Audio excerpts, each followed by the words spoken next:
I never imagined silence could be louder than laughter, until that dinner table went still and every eye turned away from me. At dinner, my son leaned back in his chair, smirked, and asked how it felt to be useless. His wife laughed like it was a joke everyone had agreed on beforehand. I remember the weight of the fork in my hand, the sound of my own breathing, and the way no one spoke up for me. Not my family, not the people I had protected for years. In that moment, something broke quietly inside me. I did not shout. I did not defend myself. I stayed calm because I understood something they did not yet realize. Humiliation is only powerful if you react, and I was done giving them that power. What they saw as weakness was me choosing my moment, because that dinner was not the end. It was the beginning of a decision that would change everything they depended on. Over the next 48 hours, I made moves no one noticed. Calls were made, doors were closed, and truths were prepared to surface. And while they slept comfortably, believing they had finally put me in my place, the ground beneath them was already shifting. This story is not just about betrayal, it is about patience, restraint, and the dangerous mistake of underestimating the quiet man at the table. If you have ever been disrespected by your family, ignored when you deserved gratitude, or laughed at when you gave everything, then stay with me, because what happened next shocked everyone involved. By the time they realized what I had done, the laughter was gone, replaced by panic, desperation, and voices begging me to stop. And the satisfaction came not from revenge alone, but from watching them finally understand exactly who I was and what they had just lost. My name is Henry Caldwell. I am 68 years old, a retired civil engineer who spent 40 years designing bridges and highways across the Northeast. I built my career on precision, patience, and the belief that solid foundations could hold anything together. I was wrong. I carried Evelyn's apple pie up the driveway like a man carrying his own heart in a dish. She had perfected that recipe over 4 decades of Sunday dinners. Cinnamon and brown sugar folded into a lattice crust brushed with butter. I hadn't baked it since she passed 2 years ago. But that morning, I woke with Daniel on my mind, remembering how he used to sneak into the kitchen as a boy and steal warm slices before dinner was served.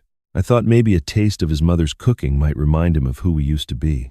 So I pulled out her recipe card, still spotted with flour stains from hands that would never touch it again, and I baked. The November air bit at my knuckles as I rang the doorbell. Through the frosted glass, I could see the chandelier Vanessa had installed last spring, crystal and chrome, the kind of thing that costs more than my first car.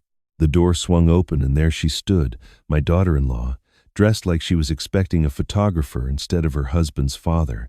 She said my name the way you might say traffic or Monday.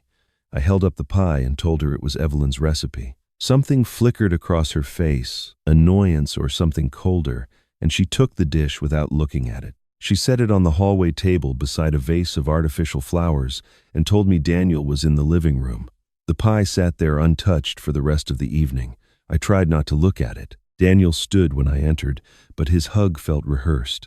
My son, 41 years old and successful by every measure Vanessa would count, could not meet my eyes. He had always been like his mother, gentle and thoughtful, the kind of boy who caught spiders in cups and released them outside.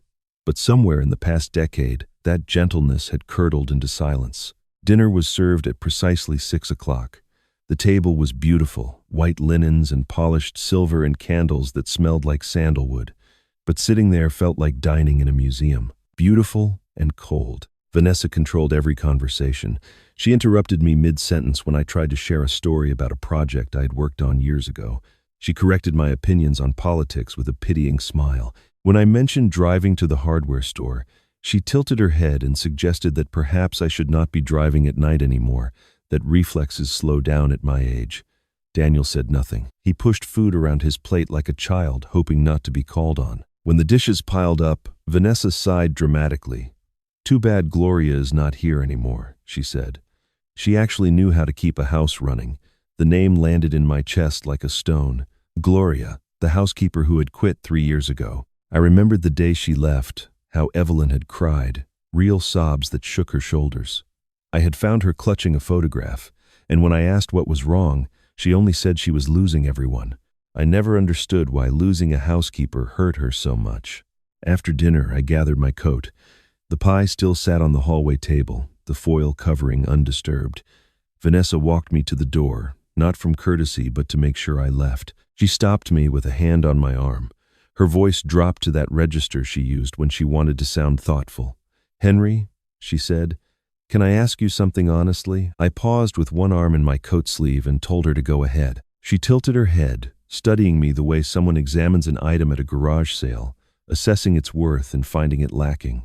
A small smile played at her lips. "How does it feel," she asked, "to be completely useless?" The words landed like a slap. Daniel appeared in the hallway behind her, close enough to have heard. His face went pale, his mouth opened, then closed. He said nothing. I looked at her for a long moment. Then I looked past her at my son, standing in the shadows of his own home, unable to defend his father or himself. "Good night, Vanessa," I said quietly. I walked to my truck, started the engine, and sat there in the dark for a long time. The question hung in the air like smoke. I did not answer her. But for the first time in 2 years, something shifted behind my eyes, something that looked almost like a decision. The drive home took 20 minutes, but felt like hours. Every stoplight gave me time to replay Vanessa's words, to see Daniel's pale face frozen in the hallway, to feel the weight of silence where my son's voice should have been. By the time I pulled into my own driveway, the question had burrowed into my chest like a splinter I could not reach. The house was dark when I opened the door. I had forgotten to leave a light on, something Evelyn used to do whenever I came home late from work. She said an empty house should never look empty from the outside. "It gives loneliness too much power," she would say. Now the loneliness met me at the threshold and followed me inside. I set the pie dish on the kitchen counter. Vanessa had handed it back to me as I left, the foil still perfectly sealed, the lattice crust untouched beneath it. I peeled back the covering and looked at what I had made. It looked exactly like Evelyn's. It smelled exactly like hers. But no one had wanted it. I washed the dish slowly, the warm water running over my hands, and I remembered how Evelyn always saved me the corner piece. She said the edges held the most flavor, where the crust met the filling and caramelized into something richer than either part alone.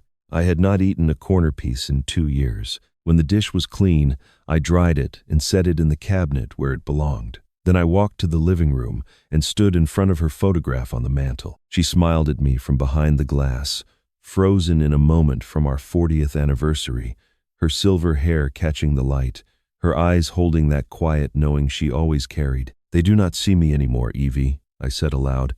"Maybe they never did." The photograph did not answer. It never did. But sometimes, in the silence that followed, I imagined I could hear her voice, telling me to stop feeling sorry for myself and start doing something about it. I had been avoiding her desk for 2 years. It sat in the corner of our bedroom, a small oak writing table she had inherited from her mother, covered now with a thin layer of dust I could not bring myself to wipe away. Touching her things felt like trespassing on sacred ground. But that night, something pulled me toward it. Maybe it was Vanessa's question. Maybe it was the need to remember who I had been before I became useless. I opened the top drawer and found the usual things: old stamps, a broken watch she had meant to repair, receipts for items I no longer remembered buying. I moved through the papers carefully, afraid to disturb the order she had left behind. And then, tucked behind a stack of envelopes, I found a photograph I had never seen before. Gloria and Evelyn sat together on what looked like a park bench, shoulders touching, laughing at something beyond the camera's view.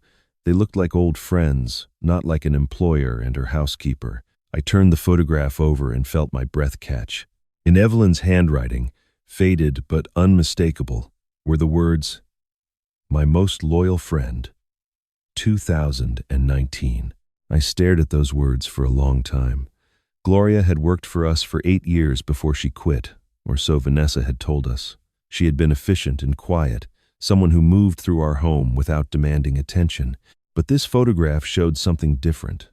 This showed intimacy, trust, the kind of bond that does not form between people who only share a paycheck. Why had Evelyn never told me? What had Gloria meant to her that she would write such words? I set the photograph aside and let my mind wander to other things I had noticed, but never questioned. Daniel's strange habit, for instance. He never parked in the driveway anymore. Every visit, he left his car on the street, facing outward, like a man who needed to know he could leave quickly. Last month I had asked him to pull into the garage so I could show him a leak in the roof. His face had gone pale, his hands tightening on the steering wheel. I do not like driving in tight spaces anymore. Dad, he had said. Since when? He had been driving since he was 16. He had never mentioned any fear before.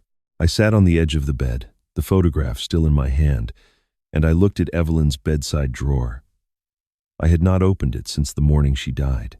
Her reading glasses were still inside, along with the lavender hand cream she used every night, and whatever else she had kept close to her in those final months.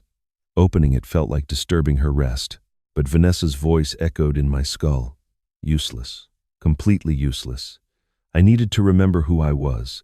I needed to remember who Evelyn believed I could be. I pulled open the drawer. Inside, beneath the glasses and the cream and a worn paperback novel, my fingers closed around a cream-colored envelope. My name was written on the front in Evelyn's unmistakable script, the letters careful and deliberate. The paper was old, but preserved with intention, as if she had placed it there knowing I would find it someday. Whatever was inside, she had meant for me to discover it, but only when I was ready. I held the envelope for a long time before opening it. The paper felt fragile beneath my fingers, worn soft at the edges from age, yet preserved with deliberate care. Evelyn had placed this here knowing I would find it someday. She had trusted me to reach for it when the moment was right.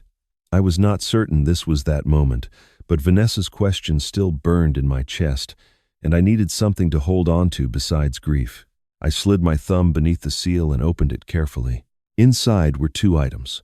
The first was a business card, crisp white with elegant black lettering. Harvey Brennan, attorney at law, followed by an address in Hartford and a phone number for his firm. I knew Harvey. He had handled our estate planning years ago, a quiet man with steady hands and a reputation for discretion. But beneath the printed number, in Evelyn's handwriting, was a second phone number. This one I did not recognize. No name accompanied it, no explanation. Just 10 digits written in her careful script, as if she had added it specifically for me to find. The second item was a letter, folded twice and dated 6 months before she died. "My dearest Henry," it began, "if you are reading this, I probably did not get to say everything I wanted. I know you. You are patient. You are kind. You forgive too easily. These are the things I have always loved about you, but they are also the things that worry me most. Kindness without boundaries is just an invitation to be used. I have watched you give and give and give, and I have watched others take without gratitude or shame. I could not stop it while I was alive. But I have left you something. Not money, not revenge. A choice. Call the number I have written on this card only when you have no other options left. Trust me, Henry. Trust what I have built for you. And know this, I have written other letters. This is just the first." The letter was signed with her name and a small drawing of a heart, the same way she had signed every birthday card and anniversary note for 43 years. I read it 3 times. Each reading raised more questions than it answered. What choice had she left me? What other letters existed? And where had she hidden them? The handwritten number haunted me most of all. It was not Harvey's office.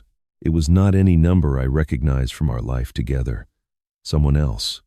Someone Evelyn had trusted enough to include in whatever plan she had constructed in the months before her death. I thought of the photograph I had found in her desk, Gloria and Evelyn laughing together like sisters. "My most loyal friend," the inscription had said. I had dismissed Gloria as someone who simply worked for us, a pleasant presence who kept the house running and then moved on. But Evelyn's words suggested something deeper, a bond I had never noticed, a trust I had never understood. Had Evelyn given Gloria this number? Had she been part of whatever my wife had planned? I sat with these questions until the room grew dark around me. The letter lay open on my lap, her handwriting illuminated by the last gray light from the window. I wanted to call the number immediately. I wanted answers, explanations, something to fill the hollow space her death had carved inside me. But Evelyn had been specific. Only when you have no other options left. I was not there yet. I was hurt and tired and angry at my daughter-in-law, but I still had options. I could still speak to Daniel. I could still try to rebuild what had crumbled. I put the business card in my wallet, tucked behind my driver's license where I would see it every time I reached for identification. The letter I folded carefully and returned to the drawer, placing it beneath her reading glasses where it had waited for me all along. I was not ready to use whatever weapon she had left me. But for the first time in 2 years, I felt something other than grief. I felt curious. I felt the faint stirring of something that might have been hope. 3 days passed. I tried calling Daniel twice, but both times Vanessa answered and told me he was busy with work. I drove past their house once, saw the lights on inside, saw shadows moving behind the curtains, and kept driving. I told myself to be patient. I told myself things would improve. Then Vanessa called. She did not ask how I was or whether I had recovered from Sunday's dinner. She spoke in the clipped tone of someone delivering instructions to an employee.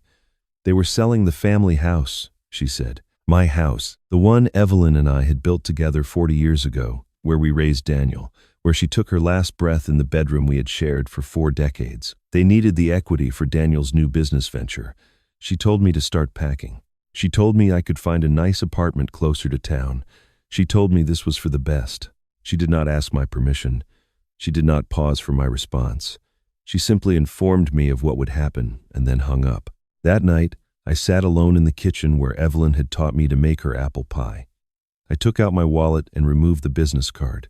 The handwritten numbers stared back at me, 10 digits that held answers I could not yet imagine. I picked up the phone. I had no other options left. The phone rang twice before someone answered. I had expected a recording, perhaps, or the confused voice of a stranger wondering who was calling at this hour.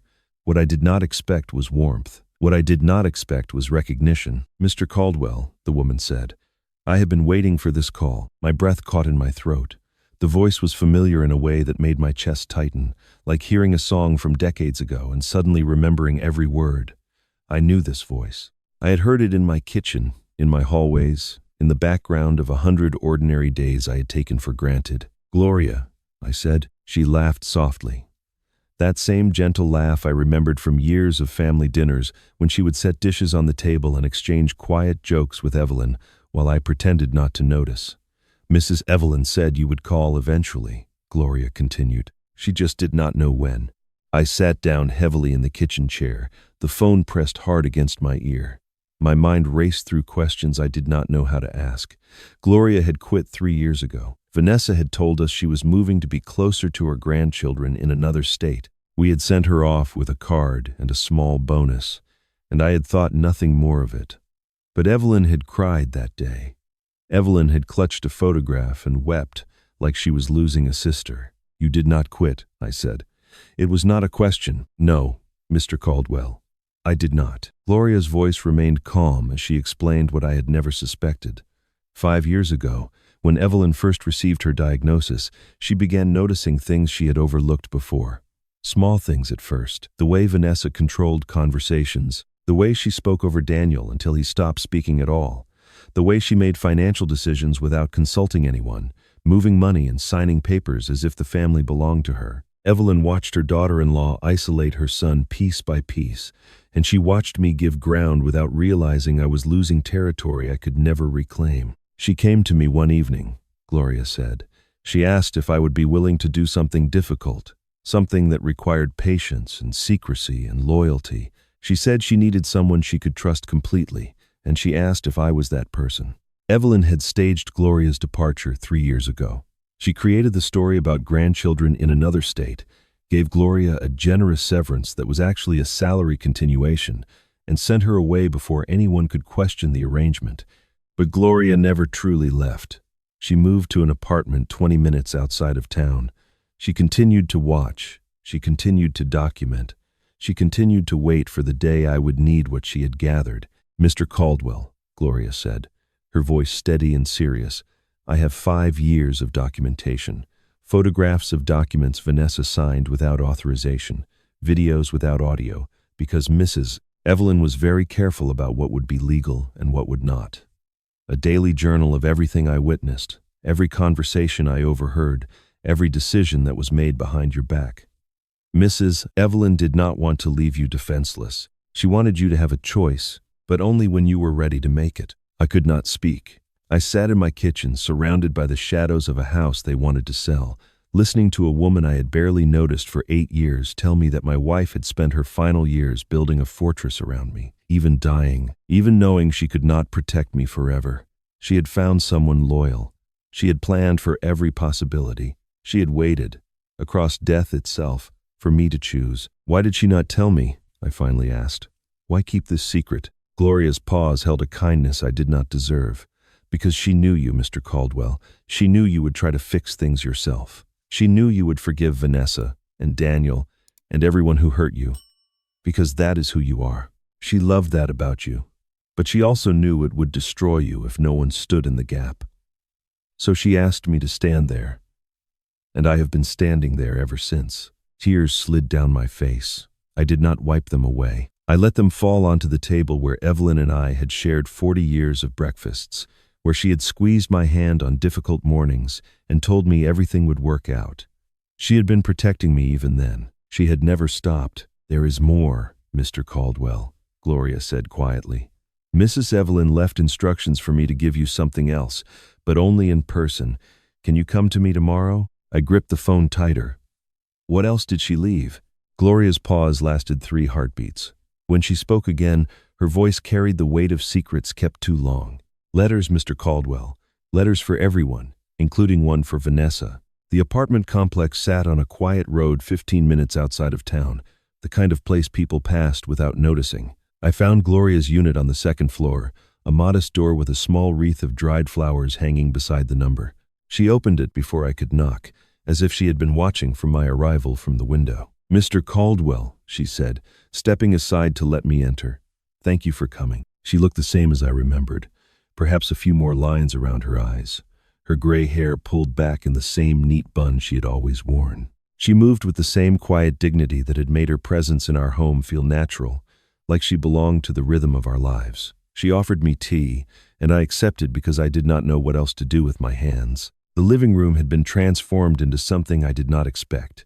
A folding table stood against one wall, covered with labeled folders arranged in chronological order. A laptop sat open on a small desk, its screen displaying a grid of organized files. USB drives lined up in a row beside it, each one marked with a year. This was not the home of a retired housekeeper. This was an archive, a command center, 5 years of patient, invisible work condensed into a single room. Gloria handed me a cup of tea and gestured toward the table. Please, she said, sit down. There is much to show you. She began with the photographs. The first set showed documents I recognized, bank statements, and property records bearing my signature. Except the signatures were not mine. Gloria pointed to subtle differences in the letter formations, inconsistencies a casual observer would miss, but that became obvious when compared side by side. Vanessa had been forging my name for years, authorizing transfers and decisions I had never approved. I felt sick looking at them, not from the betrayal itself, but from how easily I had been fooled. The videos came next. Gloria had been careful, she explained, to record only images without audio. Evelyn had consulted with Harvey Brennan on what would be admissible and what would cross legal lines. The footage showed Vanessa in moments she believed were private.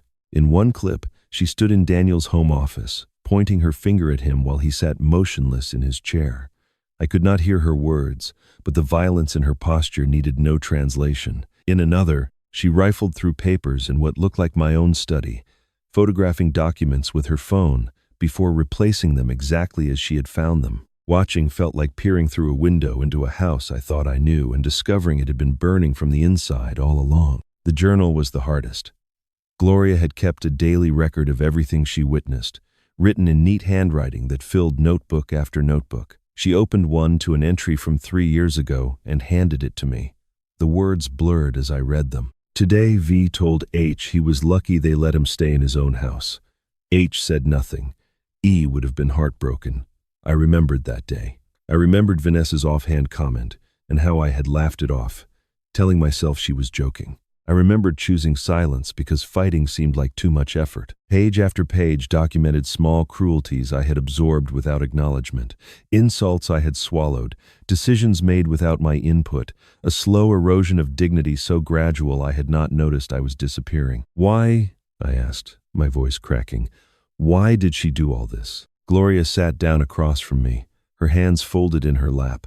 She told me something I will never forget, Mr. Caldwell.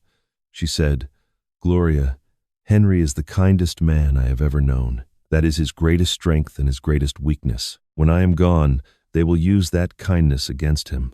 I need you to be my eyes when I cannot watch anymore." She paused, letting the words settle. "She loved you more than you will ever understand. She could not bear the thought of leaving you defenseless." I broke down then. The tears came without warning, rising from somewhere deeper than grief, deeper than anger. For 2 years, I had believed I was alone. For 2 years, I had thought Evelyn's death had left me abandoned in a world that no longer had a place for me. But she had never left. She had built a wall around me that I could not see, stationed a guardian I had overlooked, and waited with infinite patience for me to find my way to the truth. Gloria let me cry without interruption. When I finally gathered myself, she reached into a drawer and withdrew a small USB drive. "This is your weapon, Mr. Caldwell," she said, placing it in my palm. "But Mrs. Evelyn did not want you to use it for revenge. She wanted you to use it for freedom. Yours and Daniel's." I looked up sharply at the mention of my son's name. "Daniel's?" Gloria's expression softened with something like pity. She hesitated, as if weighing whether I was ready for what came next. "There is something you do not know about your son, Mr. Caldwell," she said quietly. "Something that explains everything. Why he is silent, why he is afraid, why he lets her control him without fighting back. Mrs. Evelyn discovered it 2 years before she died." She paused, and the silence stretched between us like a held breath, and it broke her heart. Gloria did not tell me what Evelyn had discovered about Daniel. She said it was not her secret to share, that when the time was right, I would learn the truth from the only person who could truly explain it. I left her apartment with the USB drive in my pocket and more questions than answers, but also with something I had not felt in years. Purpose, direction, the sense that I was no longer drifting through the wreckage of my life, but finally swimming toward shore. Before I left, Gloria taught me a few things. Basic surveillance techniques, she called them, though the phrase felt strange coming from a woman who had spent 8 years serving dinner in my home. She showed me how to park at a distance that allowed observation without detection. She explained the importance of patience, of watching without acting, of gathering information before making decisions. "Mrs. Evelyn wanted you to understand everything before you moved," she said. "Knowledge is only power if you know how to use it." 2 days later, I put her lessons into practice. I parked my truck on a side street 3 houses down from Daniel and Vanessa's home, positioned so I could see their living room window without being noticed. The binoculars Gloria had given me felt awkward in my hands, but I adjusted them until the image sharpened. Through the glass, I watched my daughter-in-law conduct her kingdom. Vanessa sat at the dining room table with a stack of papers spread before her. Daniel stood nearby, his posture rigid, his arms crossed over his chest. Even from this distance, I could see the tension in his shoulders. She was explaining something to him, pointing at documents, her movements sharp and efficient. Then she picked up a pen and signed. I recognized the gesture. I had seen it before in the photographs Gloria showed me. Vanessa was signing papers that required my authorization, using a power of attorney I did not remember granting. She was transferring pieces of my life into her control, one signature at a time. Daniel said something. I could not hear the words, but I saw his jaw tighten, saw him take a step forward as if to object. Vanessa looked up at him with an expression I recognized from Sunday dinner, that mixture of pity and contempt that seemed permanently etched into her features when she addressed anyone she considered beneath her. She spoke, and whatever she said made Daniel stop mid-motion. His face went pale, his hands dropped to his sides. He stood there frozen, as if she had pressed a button that shut down every impulse to resist. She returned to her papers without another glance at him, and he retreated to the corner of the room like a scolded child. I lowered the binoculars and wrote in the small notebook Gloria had given me. She mentioned something. He stopped fighting. Find out what she has on him. The words felt clinical, detached from the reality of watching my own son surrender to his wife's control. But I understood now that emotion would not save him. Only information could do that. A few minutes later, Vanessa's phone rang. I raised the binoculars again and watched her glance at the screen. Something changed in her face. For a split second, her mask cracked, and I saw something I had never seen in her before. Fear. Genuine, unguarded fear. She rejected the call quickly, as if the phone itself had burned her hand. Daniel asked her something. Who was that? Probably. Or some similar question any husband might pose. Vanessa's answer was brief. I could not read her lips, but her body language spoke clearly enough. She dismissed the question with a wave of her hand, turned away from him, and began pacing the room. Back and forth, her arms wrapped around herself like she was trying to hold something in. I wrote in my notebook again. Phone call upset her.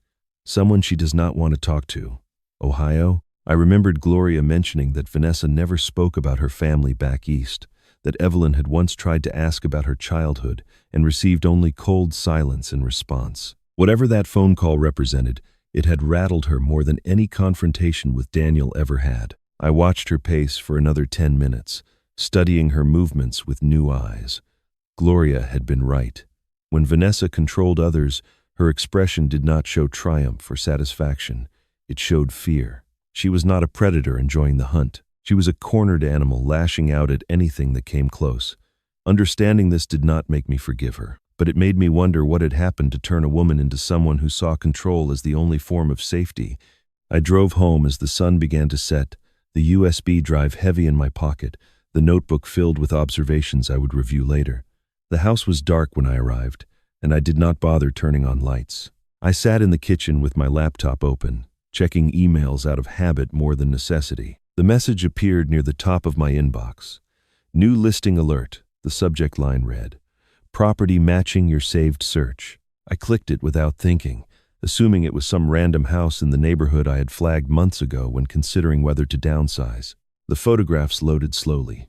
A familiar front porch, a garden I had planted with Evelyn 35 years ago, the bedroom window where she used to watch from my car when I came home late from work, my house, our house, listed for sale at $1.2 million, described in cheerful real estate language as a charming family home with original details and modern updates. My name appeared nowhere in the listing. No mention that the owner still lived there. No indication that anyone had consulted me before putting 40 years of memories on the market for strangers to browse. I stared at the screen until my vision blurred. The photographs showed rooms where I had raised my son, where I had held Evelyn's hand as she took her last breath, where I had washed her apple pie dish the night Vanessa asked me how it felt to be useless. Something cold settled in my chest as I looked at them. Not anger, not yet. Something quieter, something patient. The kind of feeling that comes when you realize you have been pushed far enough that retreat is no longer possible. I closed the laptop and sat in the darkness for a long time. Then I picked up my phone and dialed Harvey Brennan's number. He answered on the third ring, his voice cautious but alert. Mr. Caldwell, he said, I was wondering when I would hear from you. I am ready, I told him. I am ready to activate Clause 7. Harvey Brennan listened without interruption as I explained what I needed. When I finished, he was quiet for a moment before responding. Clause 7 is serious, Mr. Caldwell, he said. Once activated, there is no undoing it. Are you certain this is the path you want to take? I told him I was certain. He promised to begin the paperwork first thing in the morning and reminded me to document everything. Then he wished me good night, and I sat alone in the dark kitchen, waiting for something I could not name. It came at 2 a.m. The knock was soft, almost hesitant, as if the person on the other side was not sure they wanted to be heard. I had not been sleeping. I had been sitting in Evelyn's chair by the window, watching the street, turning the USB drive over and over in my hands. When I opened the door, Daniel stood there looking like a man who had not slept in days. He was unshaven, his clothes wrinkled, his eyes rimmed with red. He looked 10 years older than 41. The confident professional I had watched retreat from his wife's commands had been replaced by someone I barely recognized, someone carrying a weight so heavy it had bent his spine. Dad, he said, his voice cracking, I need to tell you something. Before it is too late.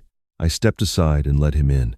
We sat in the dark kitchen, the only light coming from the street lamp outside the window. Two men surrounded by ghosts, by memories of meals shared at this table when Evelyn was alive and our family still resembled something whole. I did not turn on the lights. Whatever Daniel needed to say, he needed the cover of shadows to say it. He began slowly, his hands wrapped around a cup of cold coffee I had poured him. In 2014, he said, I was driving home from a client dinner. I had 3 drinks over the course of the evening. Not enough to feel drunk. Not enough to think I should not drive. But enough. He paused, staring into the cup as if the answers he needed were floating in the dark liquid. I ran a red light, he continued. I did not see it. I do not know if I was distracted or tired or if the alcohol had affected me more than I realized. But I ran it and I hit another car. A woman was inside. She had a broken collarbone and a concussion. She was conscious when I got out. She was crying. And I panicked. Daniel looked up at me then, and I saw the boy I had raised, the gentle child who used to cry when he accidentally stepped on insects, the teenager who spent hours helping his mother in the garden because he could not bear to see her work alone. I called Vanessa, he said. She was the first person I thought of. She came immediately. She handled everything. She talked to the woman, offered her money, made arrangements. Within a week, the police report had been buried. The woman had signed an agreement never to speak of it. My insurance never knew. My firm never knew. No one knew except Vanessa and me. He set down the cup, his hands trembling. She saved my career, Dad. Maybe my freedom, and she has never let me forget it. I sat in silence as the full picture emerged. For 11 years, Vanessa had held that night over Daniel's head. The statute of limitations had long since passed. She could not send him to prison, but she could destroy him in other ways.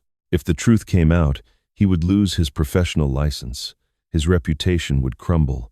Clients would abandon him. The life he had built, the success he had achieved, all of it rested on a foundation of silence that Vanessa controlled. Every time I disagree with her, Daniel said, every time I try to stand up for you or push back against something she wants, she says the same thing. Remember 2014, and I collapse. I just collapse. I cannot fight her because she holds the one thing that could end everything. His voice broke on the last word. He buried his face in his hands, and I watched my son fall apart in the kitchen where he had once sat on his mother's lap and learned to count. I'm sorry, Dad, he said through his fingers. I have wanted to protect you. I have wanted to tell her to stop, to stand between you and her cruelty, but I have been so afraid. I watched her tear you apart at that dinner, and I just stood there, like a coward, like a worthless coward. The word hung in the air between us. I thought of Vanessa asking me how it felt to be useless. I thought of Daniel standing frozen in the hallway, unable to speak. I thought of Evelyn's letter, her warning that kindness without boundaries was an invitation to be used. And I thought of Gloria's words, that something had broken Evelyn's heart when she discovered the truth about our son. This was it. This was the chain that bound him. Not weakness, not cowardice. Fear, forged in a moment of terrible judgment and wielded against him for over a decade. I reached across the table and gripped his shoulder. The gesture was firm, deliberate, the way I used to hold him when he was small and frightened of thunderstorms. You are not a coward, I said. You are a prisoner, but you do not have to be anymore. Daniel looked up at me, confusion and hope warring on his face. What do you mean? My expression was calm, calmer than I had felt in years. Calmer than Daniel had seen in longer than he could remember. I mean, your mother left us both a way out, I said, and I am about to use it. I paused, holding his gaze. But I need to know something first. If it comes to choosing between Vanessa and me, which side will you stand on? Daniel's answer came without hesitation, his voice steady for the first time all night. Yours, Dad. I should have chosen yours from the beginning. Daniel stayed until dawn. We talked about things we had avoided for years, about his mother, about the distance that had grown between us, about the life he had imagined for himself before Vanessa's shadow fell across it. When he finally left, the first gray light was creeping through the kitchen windows, and I felt something I had not experienced since Evelyn died. Connection. The sense that I was no longer fighting alone. That morning, I drove to Hartford to meet Harvey Brennan in person. His office occupied the 3rd floor of a brick building near the old courthouse, the kind of place where serious matters were handled by serious men. Harvey greeted me with a firm handshake and led me to a conference room where documents were already spread across the table. He had been busy since my call. The Evelyn Caldwell Revocable Trust, he explained, contained provisions most people never knew existed. Evelyn had insisted on them during the drafting process, over his initial objections. Clause 7 was the most unusual. It was what she called the protection clause, designed to activate only if I voluntarily requested it, and only under circumstances that suggested I was being exploited or abused. Harvey walked me through the details. Once activated, Clause 7 authorized the trustee to take 3 immediate actions. First, freeze all loans and financial guarantees connected to Daniel's name, effectively cutting off the credit lines Vanessa had been using to fund her various schemes. Second, initiate legal proceedings to reclaim the 40% home equity that had been transferred without my proper consent, based on the forged power of attorney Gloria had documented.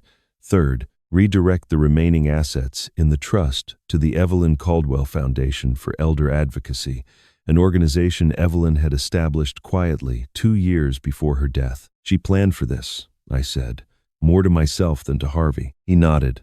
She planned for everything, Mr. Caldwell. She came to me 3 years ago with a folder of concerns and a very specific set of instructions. She said she hoped you would never need to use any of it, but she wanted you to have options if you did. I signed the activation papers that afternoon. Harvey promised to file them immediately and warned me that the effects would begin within 48 hours. Small disruptions at first, he said. Enough to create confusion without revealing the full scope of what was coming. Evelyn had designed it that way. She wanted to give the other party time to reconsider before the real consequences arrived. The first domino fell the next morning. Gloria called to report what she had observed. Vanessa had received a call from her bank informing her that a loan application she had submitted was being delayed for additional review. Nothing was rejected outright, but the process that should have taken 3 days was now stretching into weeks. That afternoon, a business partner she had been cultivating for months canceled their scheduled meeting without explanation. His assistant cited unexpected conflicts but offered no alternative date. By the second day, the pattern had become impossible to ignore. The real estate agent handling my house called Vanessa to report unexpected complications with the listing. Title issues, he said, though he could not specify what kind. The photography company she had hired to stage the property postponed their visit indefinitely. A contractor who had agreed to make cosmetic repairs before showing suddenly became unavailable. Nothing dramatic, nothing that could be traced to a single source. Just friction where there used to be smooth sailing.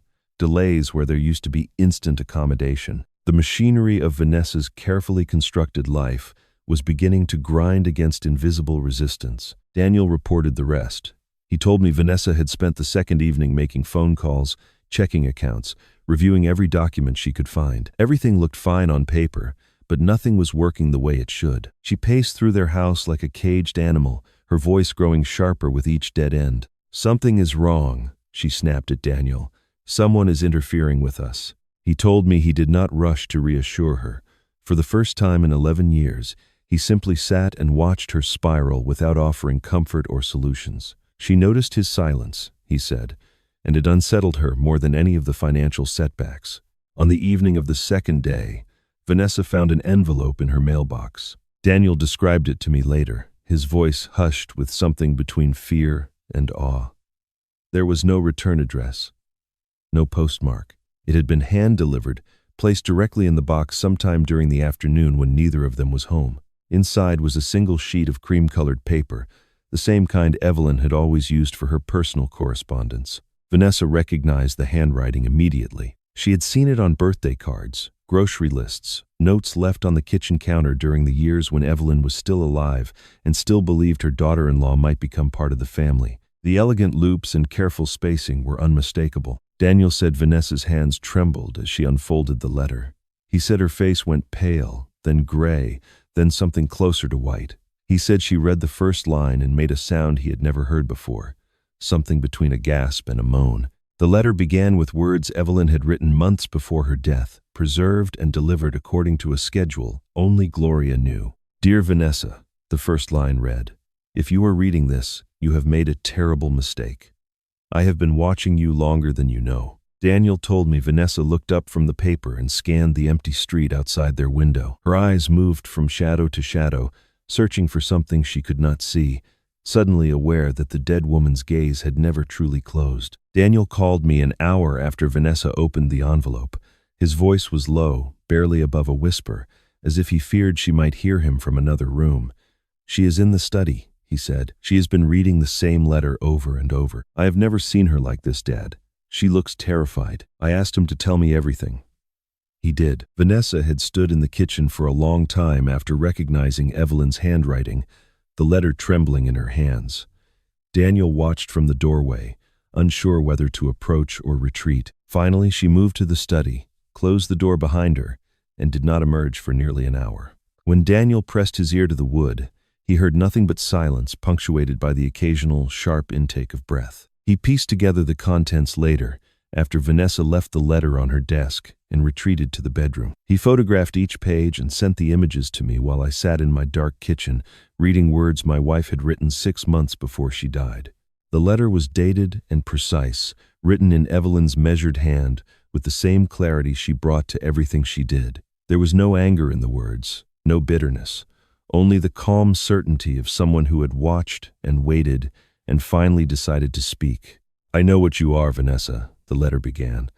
"I have known for years, the forged signatures, the manipulated accounts, the way you have isolated Henry from his own son, the way you have turned my boy into your hostage. I watched you do these things while I was still alive.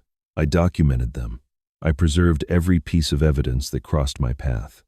And I chose not to stop you." The next paragraph explained why. Evelyn wrote that she had wanted to give Vanessa a chance to change.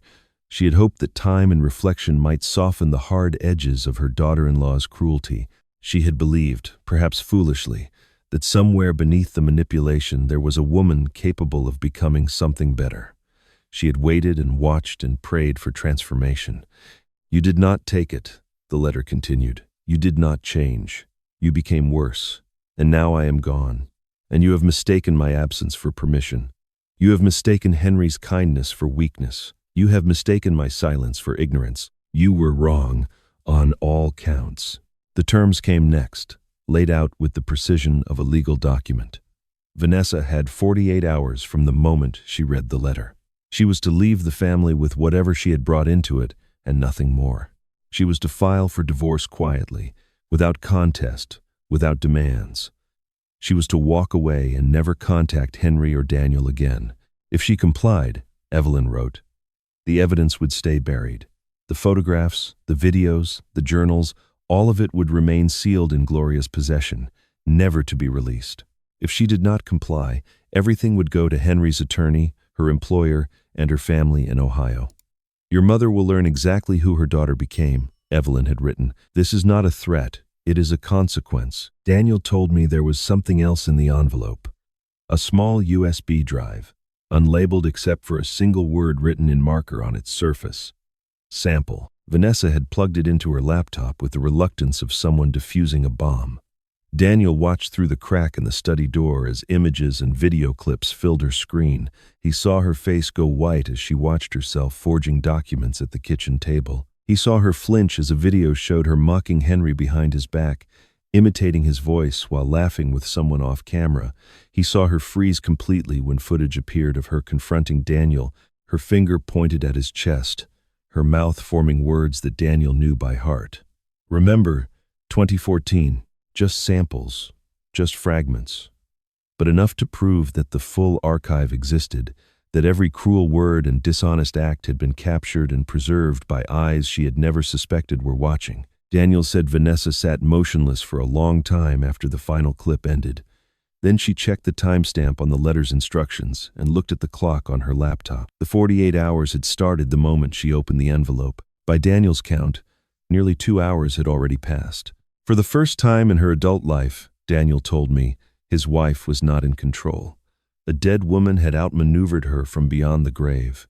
Every scheme, every manipulation, every cruelty she had inflicted thinking no one was watching had been documented, archived, and held in reserve for exactly this moment. The system she had built to control others had been surrounded by a larger system designed to contain her. Daniel said Vanessa reached for her phone, her finger hovering over his name in her contacts. Then she stopped. He watched understanding dawn on her face, the realization that if she called him, she would be calling someone who might already know, someone who might already be working with Henry, someone who had heard her mention 2014 for the last time. She set the phone down slowly and looked around the room as if seeing it for the first time.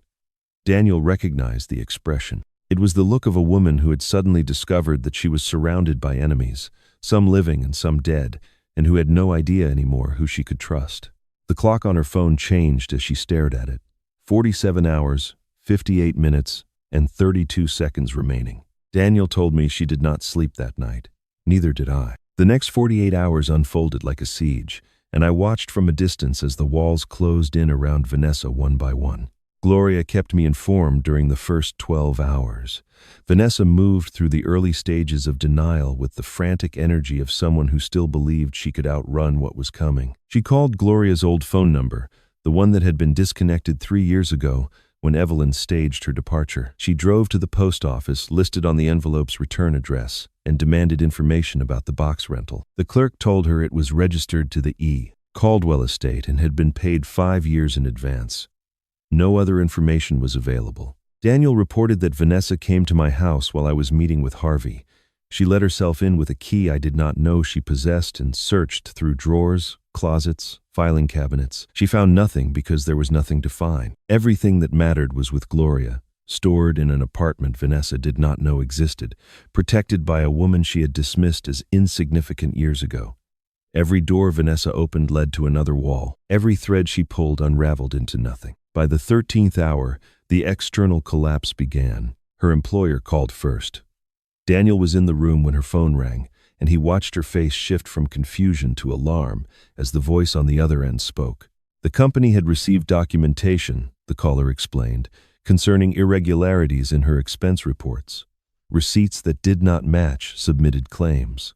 Reimbursements for trips that company records showed she never took. They needed her to come in for a meeting to discuss the findings. Vanessa hung up and stood motionless for nearly a minute. Daniel said she looked like someone who had just been told the ground beneath her feet was no longer solid. The mortgage company called next.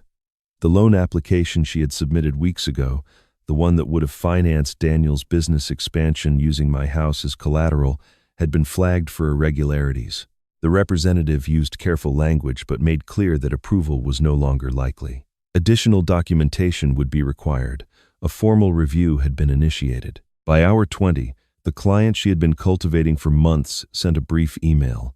After careful consideration, it read, "We have decided to go in a different direction. No explanation, no opportunity for discussion, just a door closing quietly in her face." Daniel called me during hour 25, his voice hushed. "She is starting to break," he said.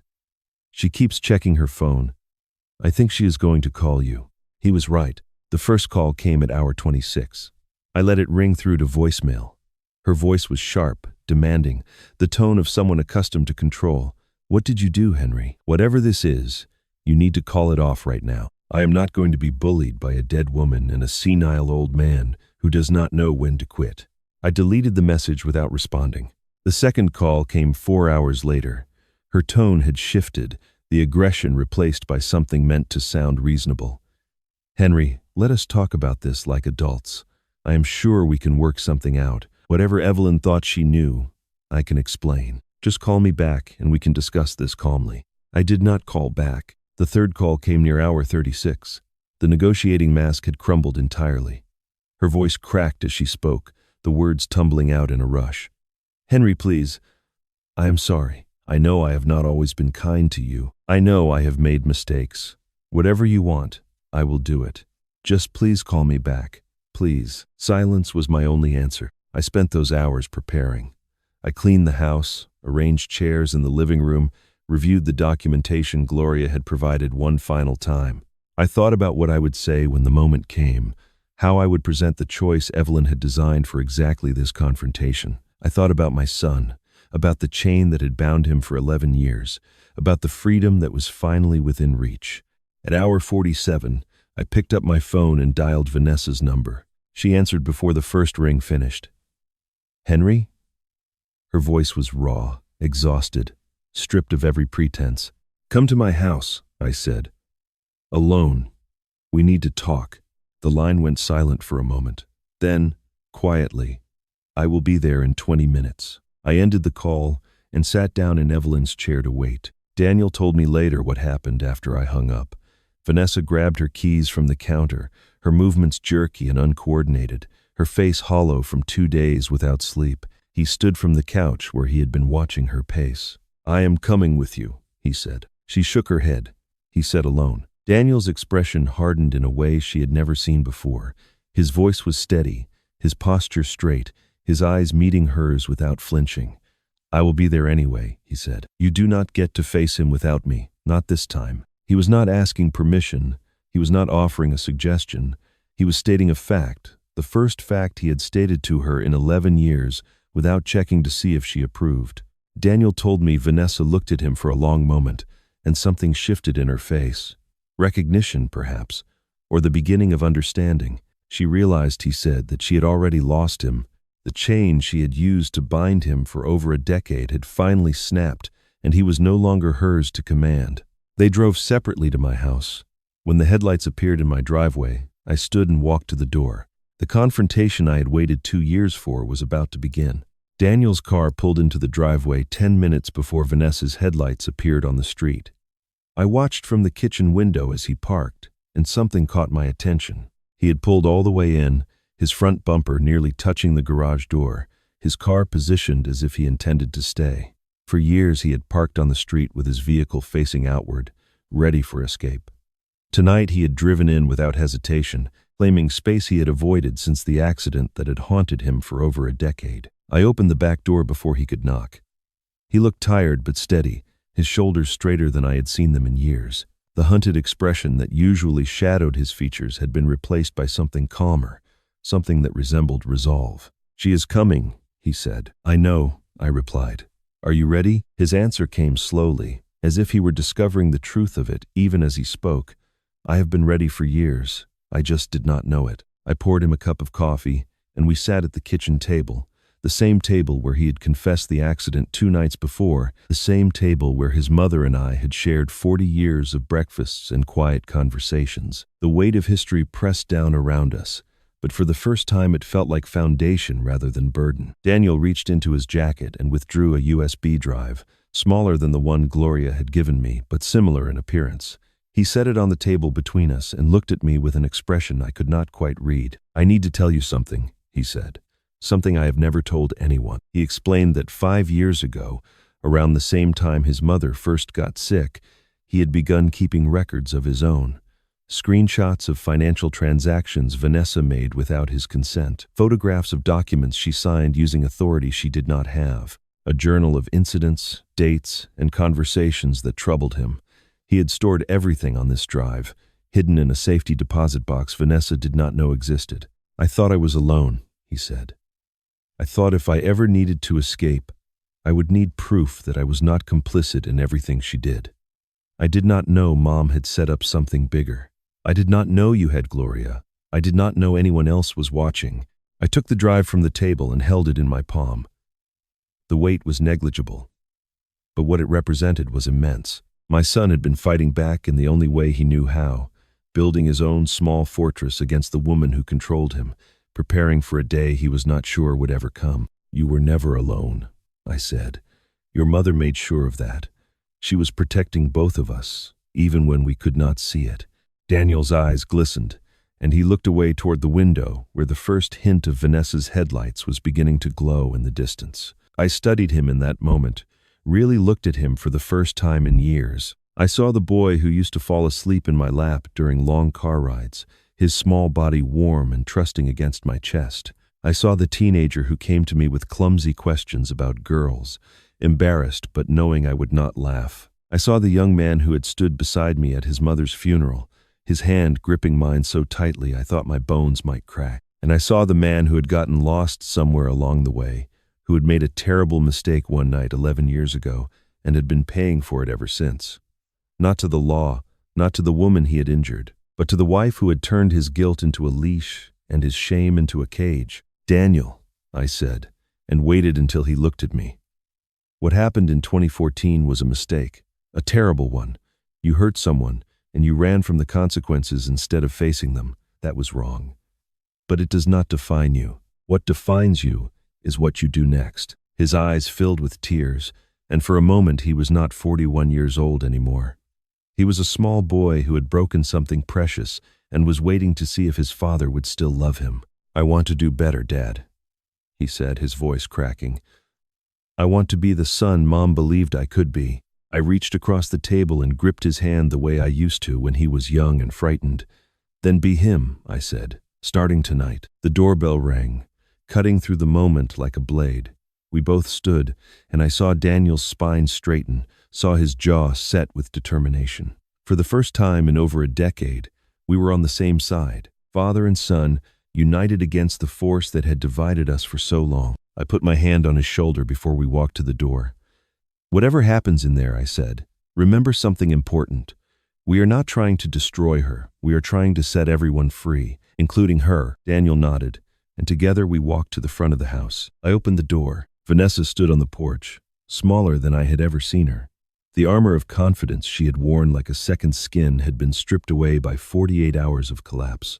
Her hair was uncombed, her clothes were wrinkled, her eyes were red-rimmed and hollow, darting past me into the house as if searching for something to hold on to. Then she saw Daniel. He stood behind me, not beside her. His position spoke louder than any words could have. He was with his father now, the ally she had controlled for 11 years, the hostage she had kept through fear and shame, had finally switched sides. She looked from him to me and back again, and I watched the last flicker of hope die in her eyes. She was utterly and completely alone. "Come in," I said quietly. "We have a lot to discuss." Vanessa stepped into the house like a woman entering a courtroom where the verdict had already been decided. Her eyes moved from surface to surface, cataloging exits, measuring distances, calculating odds that no longer existed. I led her to the living room where I had arranged 3 chairs in a triangle, each one facing the others. No one would have their back to anyone else.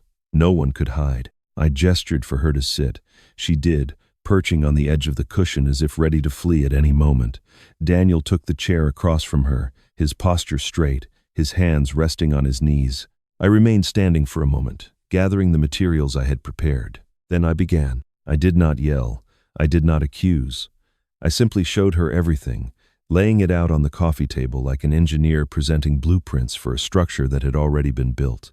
Gloria's photographs came first, images of forged signatures and manipulated documents arranged in chronological order. Then Daniel's USB drive, its contents displayed on my laptop screen, recordings and screenshots that corroborated everything Gloria had gathered.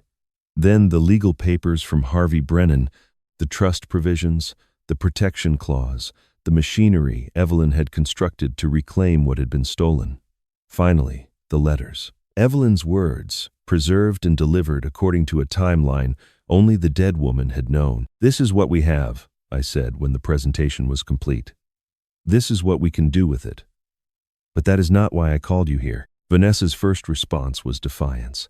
She denied knowledge of the forged documents, claimed the photographs had been manipulated, suggested that Gloria was a disgruntled employee seeking revenge. When denial failed, she deflected. She blamed Daniel for not managing their finances properly. She blamed me for being too old to understand modern family dynamics. She blamed Evelyn for meddling in affairs that were none of her business. When deflection failed, she threatened. She would hire lawyers. She would countersue. She would make sure everyone knew that Henry Caldwell was a paranoid old man being manipulated by a dead woman's delusions.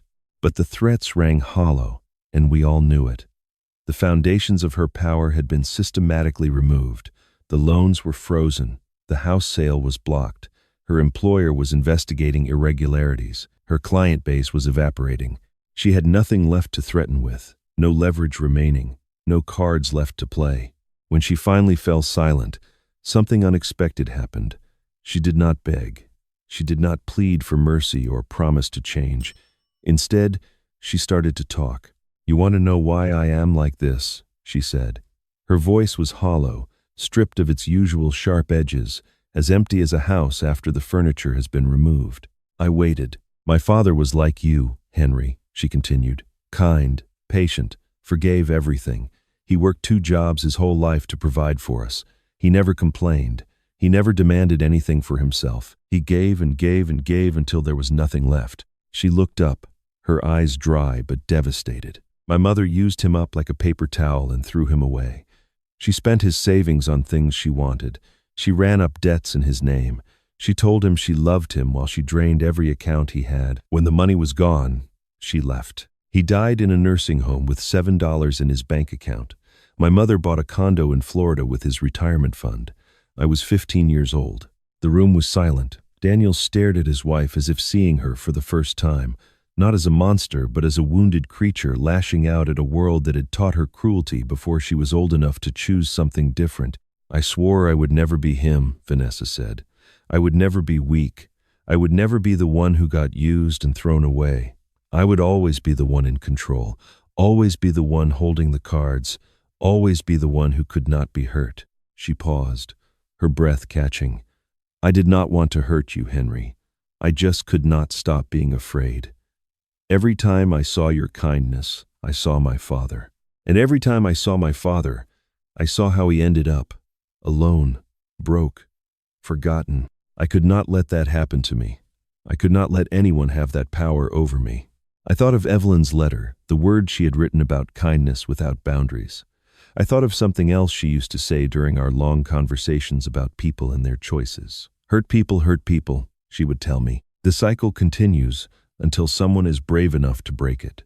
I stood slowly and walked to the window. Outside, the garden Evelyn had planted years ago was dormant in the November cold, but I could see the shapes of bushes she had chosen, the outline of beds she had designed. She had always believed in things that could grow, in potential that could be nurtured, in the possibility of transformation. When I spoke, my voice was gentle, not with the gentleness of weakness, but with the kind of strength that does not need to prove itself through volume or force. I am not going to destroy you, Vanessa, I said. That is not what Evelyn wanted, and it is not what I want. Your mother taught you that the world is divided into users and used, and you chose to be a user because you were terrified of the alternative. But there is another option. One your mother never showed you. One you never believed existed. I turned to face her. I am going to offer you something you have never been offered before. A chance to become someone different.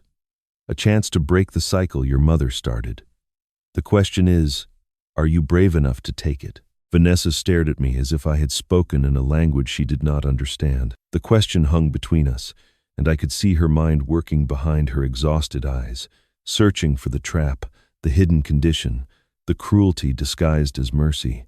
She had spent her entire adult life assuming that kindness was a weapon wielded by people who wanted something. She could not comprehend an offer that did not come with chains attached. "What are you saying?" she asked. I moved away from the window and stood where she could see my face clearly, where there would be no shadows to hide behind, no ambiguity in my expression. "I could send this evidence everywhere," I said. "Your employer, the Bar Association, your family in Ohio. I could make sure you never recover from what you have done. I have the documentation. I have the legal standing. I have every right to destroy you, and no one would blame me for doing it." I paused, letting the words settle. "But Evelyn did not build this system for revenge," I continued. "She built it for protection, and she built it for the chance that people can change.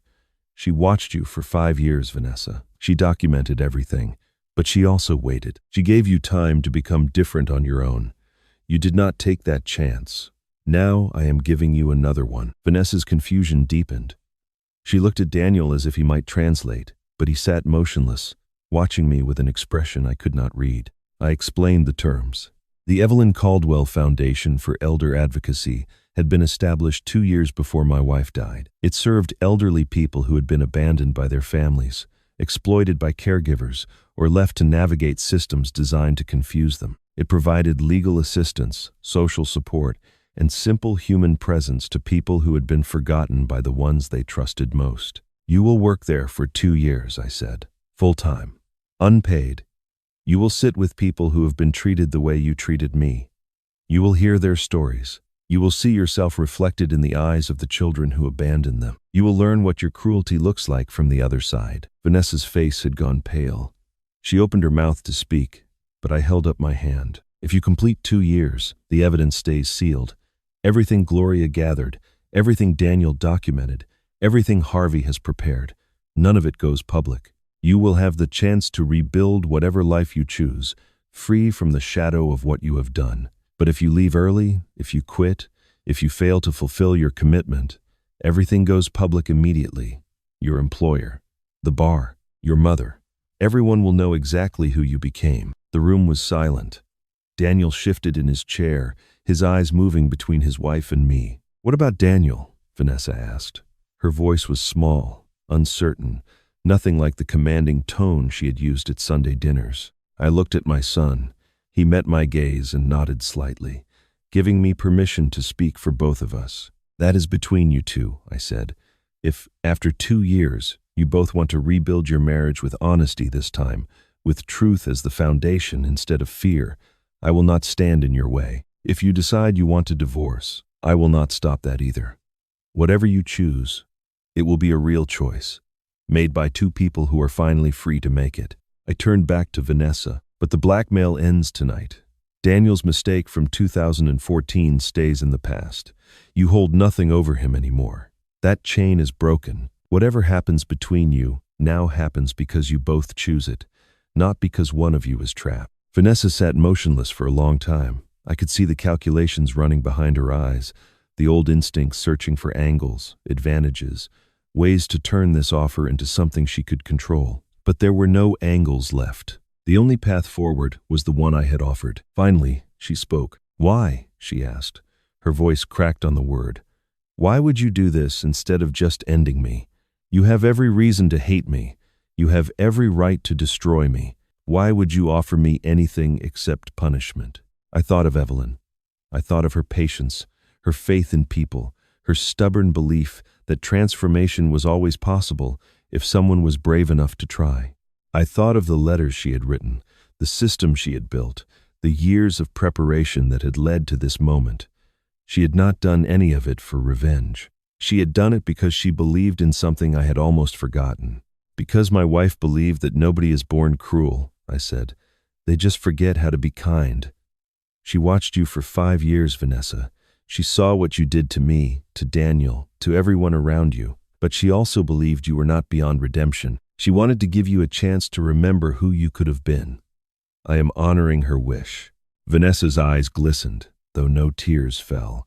She stood slowly, her movements uncertain, like a person learning to walk after a long illness. She walked to the door and stopped with her hand on the knob. She did not turn around. "I will do it," she said quietly. "Not because I believe I can change, but because no one has ever given me a chance to try." She opened the door and stepped out into the night. I watched her walk to her car, her steps slow but steady. For the first time since I had known her, she was not running from something. She was walking toward it. Daniel told me what happened on Vanessa's first day at Shady Oak Senior Center. He had driven her there himself, not because she asked, but because he wanted to see her walk through the doors. He said she looked like a woman approaching a prison sentence, her shoulders rigid, her jaw tight, her eyes scanning the building as if measuring the dimensions of her cell. The foundation director met her in the lobby and explained the assignment. Vanessa would be working in the memory care unit, the wing reserved for residents with dementia and Alzheimer's, the loneliest people in the facility. Their families visited rarely, if at all. Some had been abandoned completely, left in the care of strangers who changed shifts every 8 hours while the people who should have loved them moved on with their lives. Daniel said Vanessa's face went pale when she heard the assignment. She had expected paperwork, administrative tasks, something that would keep her at a distance from the residents themselves. Instead, she was being sent directly into the heart of human suffering, face to face with people who had been discarded by the ones they trusted most. She spent the first hours checking her watch. Daniel learned this from a volunteer coordinator who reported to the foundation.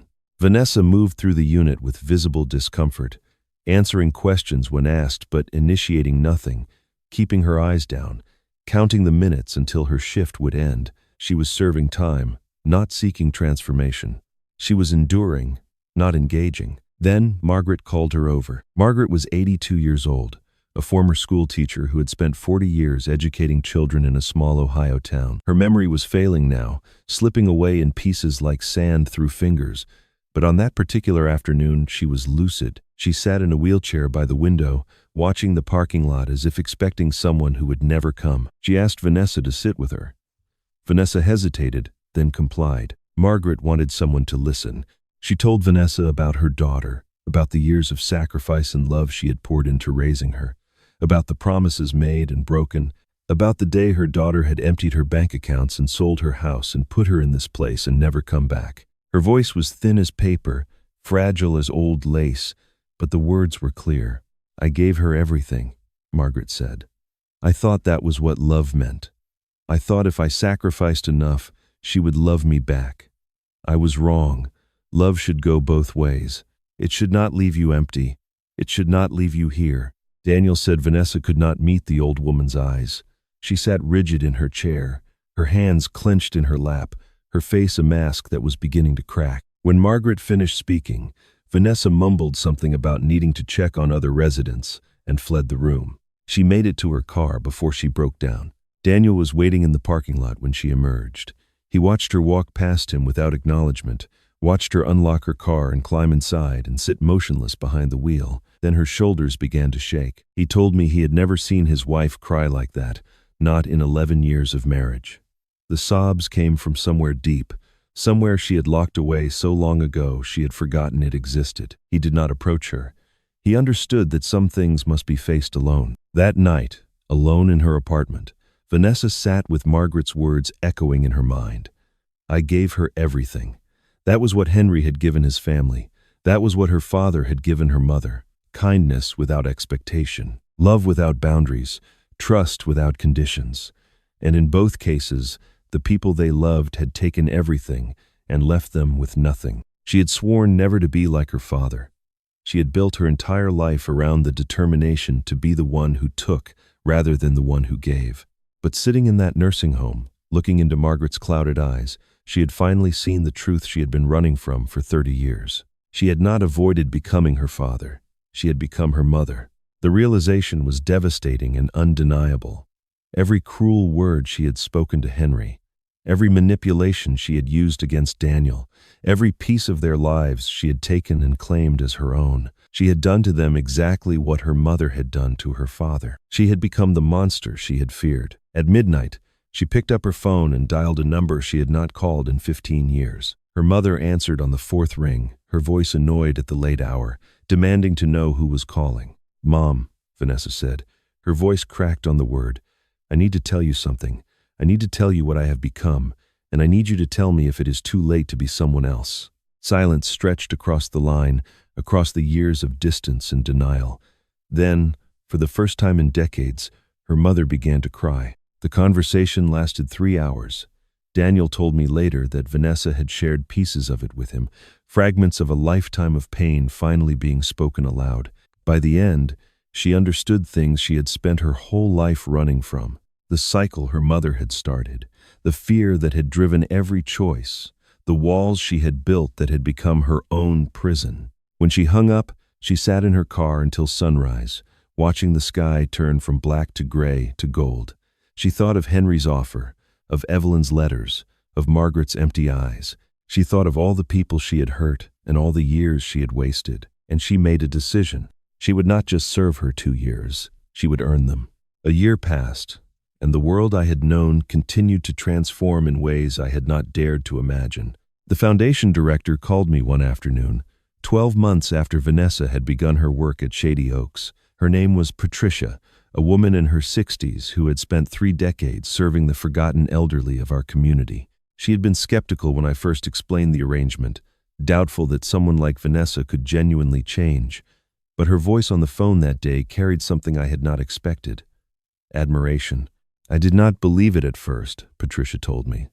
I thought she would quit within a month. I thought she was going through the motions, serving her sentence, waiting for the clock to run out. But Miss Caldwell, I was wrong. She knows every resident by name. She remembers their stories, their families, their favorite songs. She advocates for their care in ways that make my job easier. The residents trust her. That does not happen unless it is real. I drove to Shady Oaks that afternoon and watched from a distance. Vanessa sat in the memory care unit with an elderly man named Walter, a retired mechanic who had lost his wife the previous month. She was reading to him from a book of poetry, her voice gentle in a way I had never heard before, patient, kind. When Walter interrupted to share a memory of his late wife, Vanessa closed the book and listened. She held his hand while he cried. She did not check her watch or look toward the door. She was simply present, fully and completely, in a way the old Vanessa would have considered weakness. I left without letting her know I had been there. Some transformations are too fragile to observe directly. Daniel and I had rebuilt our relationship in the months since the confrontation. We fished together at the lake where I had taught him to cast a line 40 years ago, the same water where Evelyn and I had spent countless summer afternoons watching our son grow into a young man. We talked about things we had avoided for years, about his mother, about regrets, about second chances. He had started therapy 3 months after that night in my living room. For the first time in 11 years, he was processing the guilt he had carried since 2014, speaking the truth to someone trained to help him bear its weight. The change in him was gradual but unmistakable. His shoulders had straightened, his eyes met mine without flinching. The haunted look that had shadowed his features for so long had begun to fade. "I am not who I was, Dad," he told me one afternoon, as we sat on the dock with our lines in the water. "I spent so many years being afraid of Vanessa, afraid of the truth, afraid of what you would think of me if you knew. But I am finally becoming who I should have been. I am finally becoming the son Mom believed I could be." I did not have words for what I felt in that moment. I simply put my hand on his shoulder and let the silence speak for both of us. Vanessa flew to Ohio in the spring.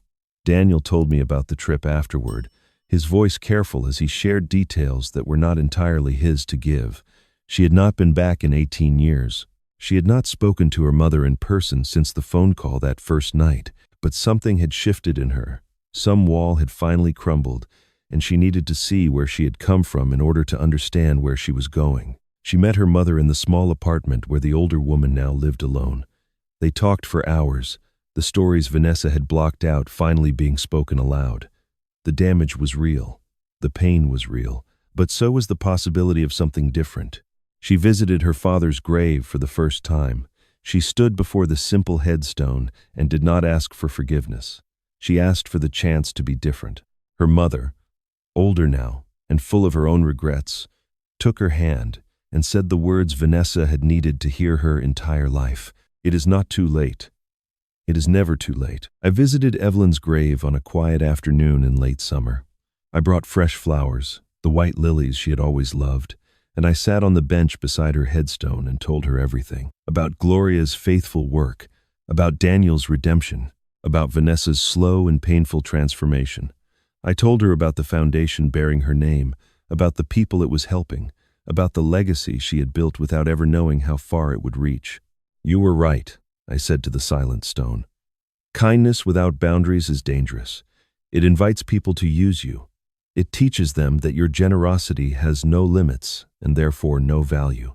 But kindness with boundaries, kindness that demands change, kindness that offers redemption only to those willing to earn it, that is something else entirely. That is what you taught me. That is what you gave me, and I will carry it with me for the rest of my life." A breeze moved through the trees above me, rustling the leaves in a pattern that sounded almost like laughter. I closed my eyes and let myself believe, just for a moment, that she could hear me. That evening, my phone buzzed with a text from Daniel. I picked it up and read the words on the screen. "Dad, Vanessa and I want to invite you to dinner. She is cooking. Mom's recipe for pot roast." She found the card in the old recipe box. I stared at the message for a long time. Evelyn's pot roast.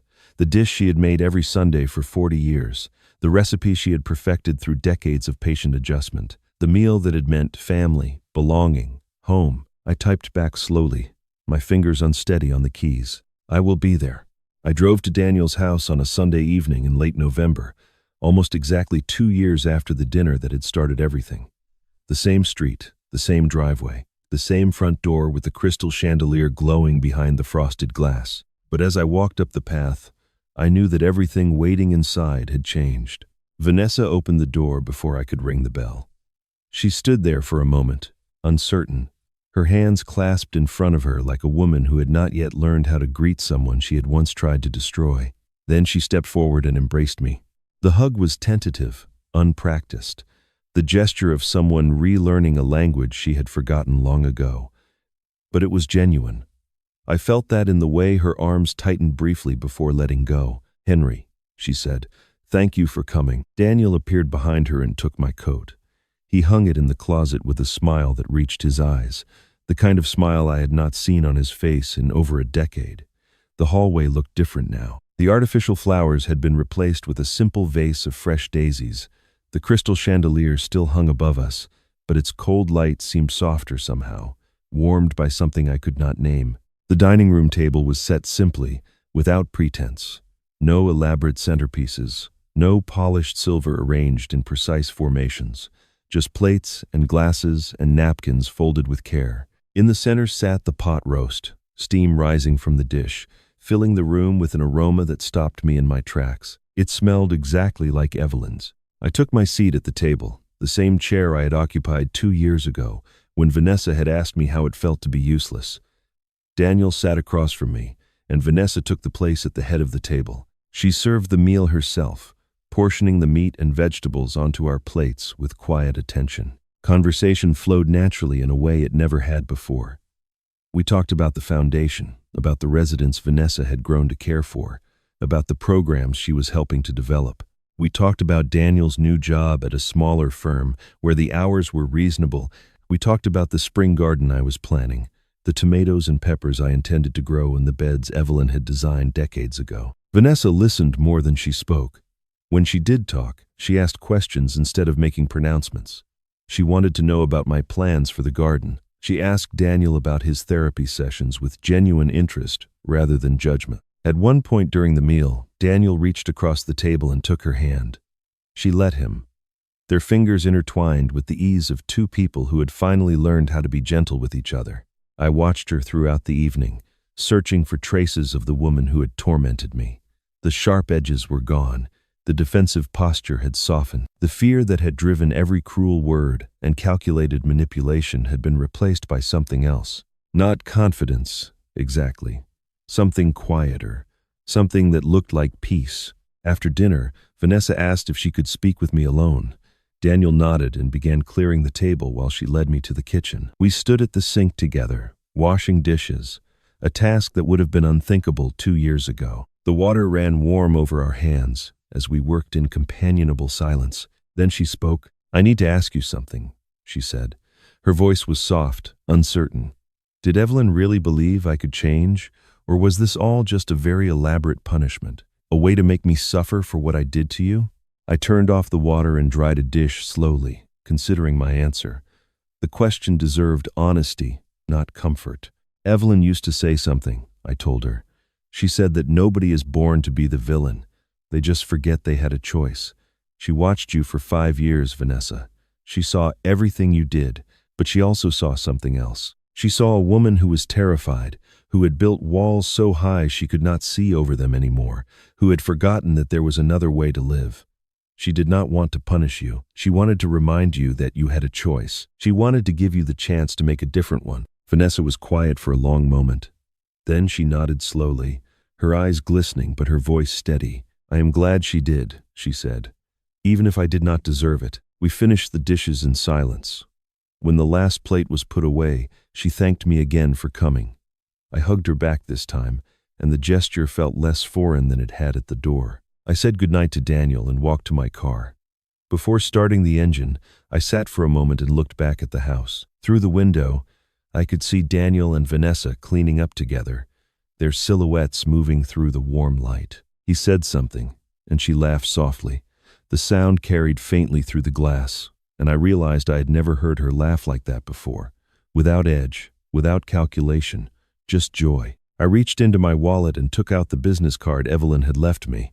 The paper was worn soft at the edges now, creased from months of being carried close. I did not need it anymore. I tucked it into the glove compartment and started the engine. Snow began to fall as I drove home. The first snow of winter, clean and quiet, covering the old year's wounds with something new. At a red light, I stopped and looked up at the sky, watching the flakes drift down through the glow of the street lamps. I remembered Evelyn's voice from long ago, a conversation we had shared in our kitchen after a difficult day. She had taken my hand and said something I had carried with me ever since. "Henry, the best revenge is not destruction. It is outliving your enemies by becoming someone they could never imagine." I smiled. For the first time in years, it reached my eyes. The light turned green, and I drove forward into a life I had almost forgotten was possible. A life rebuilt not on revenge, but on the stubborn, patient architecture of grace. And so Henry Caldwell's story comes to an end, not with the destruction of his enemies, but with the restoration of his family. A wife who loved him enough to build a fortress from beyond the grave.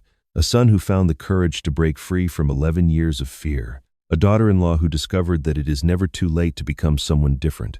And a quiet man who learned that true strength is not measured by how hard you can strike, but by how much grace you can offer when you have every right to strike instead. This story reminds us that the people who hurt us are often carrying wounds we cannot see. It teaches us that kindness without boundaries invites destruction, but kindness with boundaries can rebuild what seemed forever broken. And it shows us that the best revenge is not watching our enemies fall. It is rising so high that the person we become is unrecognizable to the person who once tried to tear us down. If Henry's journey touched your heart, if you found yourself cheering for his quiet dignity and his refusal to let cruelty define him, I hope you will share this story with someone who needs to hear it. Leave a comment below and tell me what moment affected you the most. Was it Evelyn's letters from beyond the grave, Daniel's midnight confession, Vanessa's transformation at the nursing home? Your thoughts and your stories matter to me. Subscribe to this channel so you never miss another tale of resilience, redemption, and the stubborn architecture of grace. Thank you for listening until the very end.